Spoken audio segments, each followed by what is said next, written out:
बीडचे तहसीलदार चंद्रकांत शेळके यांनी पोथरा येथे चालवून पाहिले डुबे कोळपणी यंत्र। बीड तालुक्यात नेकनूर मंडळात केजच्या हद्दीला लागून पोथरा हे गाव आहे। या गावी बीडचे तहसीलदार चंद्रकांत शेळके शेतकरी कोळपणी करत असल्याचे बघून तहसीलदार थांबले। मलाही कोळपणी करण्याचा अनुभव घेऊ द्या, असे त्यांनी बोलून दाखविले।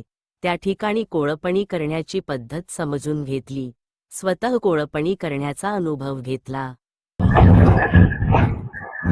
किती एकर होता असे कोळपणी करून? 5 एकर 4-5 एकर होत एका दिवशी। Very good.